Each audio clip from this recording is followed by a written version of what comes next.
इस वक्त जनाब हम डी चौक पे मौजूद हूँ और डी चौक अगर आप देखें तो कलसूम इंटरनेशनल से लेकर डी चौक तक मेरे ख्याल से तकरीबन कोई 1.5 से 2 किलोमीटर तक जो है वो फैले हुए हैं। ये तमाम जो है वो इस वक्त तहरीक इंसाफ के कारकुनान और वो गाड़ियाँ लेकर भी यहाँ पे पहुँच गए। अगर हम देखें डी चौक से शेलिंग होती है, वो जब शेलिंग होती है पुश किया जाता है, फिर दोबारा से कारकुनान जो है वो दोबारा डी चौक की तरफ जाते हैं और ये एक आंख मचोली का काम तो जो है वो हो रहा है इस्लामाबाद पुलिस की जानिब से। लेकिन ज़रा एक बड़ी तादाद इस वक्त फैमिलीज जो है वो यहाँ पे मौजूद है और वो ये देख रहे हैं। यहाँ पे थोड़ी देर पहले एक डेड बॉडी भी एक कारकुन की जो है वो लेके वापस गए और ये बताया गया कि शायद शेलिंग की वजह से उसकी जो है वो डेथ हुई है।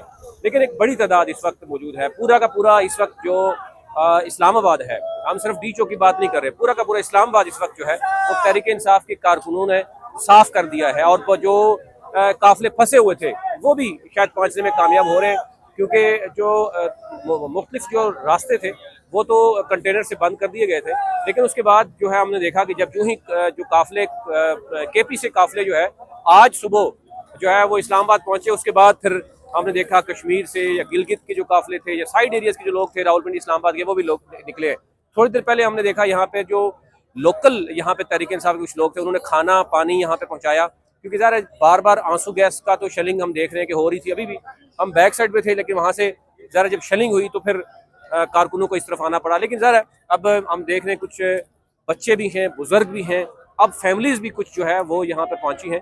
तो अब अगर कोई इंतज़ामिया की तरफ से अगर इस तरह का कोई शदीद आंसू गैस से शेलिंग की जाएगी तो डेफिनेटली फिर यहाँ पर नुकसान का भी खतरा बताया जा रहा है। लेकिन गवर्नमेंट की तरफ से अभी तक जो चीज़ें सामने आ रही हैं कि जी तहरीक इंसाफ का जो एक जो स्टांस है कि जी जितने भी मुतालबात हैं हमारे वो जब तक पूरे नहीं होते जब तक यहाँ से उठाया नहीं जाएगा। लेकिन बड़ा मुश्किल होगा अब यहाँ से तहरीक इंसाफ के कारकुनों को यहाँ से निकालना। जिस तरीके से हमने देखा कि पूरा का पूरा जिना एवेन्यू और ये डी चौक तक जो है वो मुकम्मल तौर पर मौजूद है। यहाँ पे कुछ मेरे साथ मौजूद हैं, हम इनसे भी जानते हैं। कहाँ से आए हैं जी आप? जिला तलागंग से। क्यों आए हैं, क्या करने आए हैं?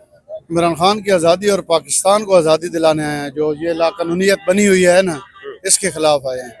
कितना टाइम लगा आपको और आपको लग रहा है आपका मुतालबा मान लिया जाएगा? जी इंशाल्लाह मान लिया जाएगा। ये मुल्क अवाम का है, इदारों का तो नहीं है। अवाम का मुल्क है और अवाम का मुतालबा तो उनको मानना चाहिए।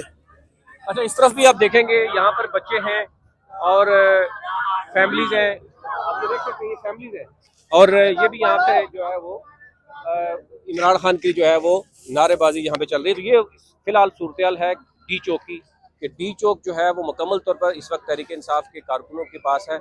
और अब जो गुफ्तगू हो रही है कि जनाब जब तक इमरान खान जो है वो कोई लाहे अमल अगर नहीं देंगे तो तहरीक इंसाफ की तरफ से भी कुछ चीज़ें सामने नहीं आएंगी। लेकिन फ़िलहाल हम ये देख रहे हैं कि आंसू गैस हो रही है, शेलिंग होती है तो दोबारा से एक पुश करते हैं और फिर तहरीक इंसाफ के कारकुन वापस जो है वो डी चौक की तरफ जाते हैं।